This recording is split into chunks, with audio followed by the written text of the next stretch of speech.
औज़ुबिल्लाहि मिनश्शैतानिर्रजीम बिस्मिल्लाहिर्रहमानिर्रहीम। सबसे पहले तो तमाम मेंबर्स को जुमातुल मुबारक, जुमे का दिन सबको मुबारक हो। आज एक सब्जेक्ट है, अक्सर लोग पूछा करते हैं, तो उस छोटे से मसले के ऊपर डिस्कस कर लेते हैं। अक्सर लोग पूछा करते हैं कि गर्मियों में विलायती गाय, इंपोर्टेड फ्रीजियन, ऑस्ट्रेलियन, जर्सी या क्रॉस गाय गर्मी बहुत करती हैं। तो जाहिर सी बात है, ये जानवर वाकई गर्मी करता है, इसमें कोई शक नहीं है। तो उसको बचाने के तदारुक किए जाते हैं। स्प्रिंकल फ़ैन हैं, एयर कूलर हैं, ये सब चीज़ें भी ठीक हैं, लेकिन अभी से अगर उनकी एक तैयारी कराई जाए तो वो गर्मी से निस्बतन दूसरी गाय के बच जाएंगी। वो मैं अर्ज़ किए देता हूँ, ये हमारा अल्हम्दुलिल्लाह तजुर्बा है। सब जानवर तो ये नहीं खाया करते, जो हमारी घर की गाय हैं, जो फॉर सेल नहीं है, उनको हम ये खिलाते हैं, क्योंकि ये जानवर इतना आसानी से नहीं खाता है। सरसों की खल मिलती है हमारे इलाके में, तो खैर बहुत अच्छी मिलती है। सरसों की खल वो अपने जानवरों को कोशिश करें कम से कम 1 किलो सुबह और 1 किलो शाम को खिला दें। जिस गाय ने फ्रीजियन की हो, ऑस्ट्रेलियन हो या क्रॉस गाय हो, जो गर्मियों में बहुत ज़्यादा गर्मी करती हो, तंग करती हो, तो उसको अभी से आप आदी बनाएं। 1 किलो सुबह और 1 किलो शाम को सरसों की अच्छी खल, खालिस खल खिलाने की आदत डालें।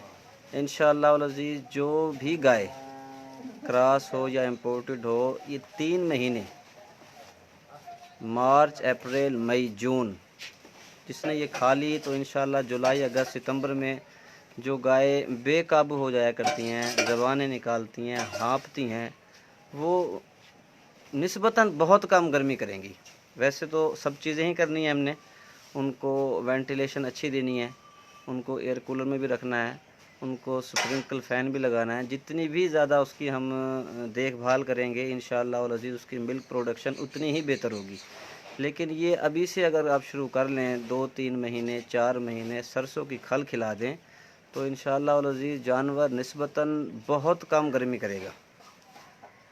और वो सरसों की खल जानवर इतनी आसानी से नहीं खाया करता है। हमारे पास अक्सर जानवर खैर व्यापार के होते हैं, वो तो खा ही नहीं सकते, क्योंकि वो बड़ी मुश्किल से आदी बनाना पड़ता है उन्हें। पहले उन्हें जो है ना, आप आधा पाव देंगे, फिर आप 1 पाव करेंगे, फिर आहिस्ता आहिस्ता 1.5 पाव करेंगे। जब वो आदी हो जाएगा सरसों का खल खाने का, तो उससे माशाल्लाह प्रोटीन लेवल भी उसमें अच्छा है और गर्मी से बहुत बचत रहती है, और साफ़ सुथरी, मेयारी और ख़ालिस मिल जाती है हर जगह पे, क्योंकि ये चीज़ बहुत कम सेल हुआ करती है। जो चीज़ कम सेल होती है वो ख़ालिस भी मिलती है हमारे पाकिस्तान में। तो बस यही एक छोटी सी डिस्कशन करनी थी। उसके अलावा हम तो देसी चीज़ें भी दिया करते हैं, वो इंशाअल्लाह वल अज़ीज़ साथ साथ बता दिया करेंगे। जो कुछ भी हम देते हैं, दही देते हैं, सरसों का तेल और शक्कर का पानी मिक्स बना के, शदीद गर्मियों में जो जानवर डिस्टर्ब हो रहे हों। तो यही अर्ज़ करनी थी, क्योंकि अभी से जो जानवर सरसों की खल खिला देंगे 2-3 महीने, अभी इतनी गर्मी नहीं है। अभी जो है ना, मार्च, अप्रैल, मई मौसम का काफ़ी अच्छा होता है गर्मी के लिहाज से, कि इतना जानवर हीट नहीं करता है। तो जून, जुलाई, अगस्त, सितंबर में तो जो है ना जी, बहुत ही ज़्यादा क्रॉस और इम्पोर्टेड गाय तंग किया करती हैं। तो अपने जानवरों को सरसों की खल खिलाना शुरू करें, आहिस्ता आहिस्ता। आसानी से नहीं खाएंगी, थोड़ी थोड़ी मिलाएं वनडे के अंदर। जो भी पहले आप वंडा खिला रहे हैं, उसके अंदर थोड़ा थोड़ा आहिस्ता आहिस्ता मिलाते जाएं। जैसे जैसे जानवर इस खुराक का आदी हो जाएगा, इंशाअल्लाह वल अज़ीज़ मिल्क प्रोडक्शन में भी खातिर खा इजाफ़ा देखने में आएगा, सेहत भी जानवर की अच्छी रहेगी इंशाअल्लाह वल अज़ीज़। और शदीद गर्मियों में, जून, जुलाई, अगस्त में आपका जानवर इंशाअल्लाह वल अज़ीज़ बाकी जानवरों की निस्बत गर्मी बहुत कम करेगा। जज़ाकुमुल्लाह। अस्सलामु अलैकुम व रहमतुल्लाहि व बरकातुहू।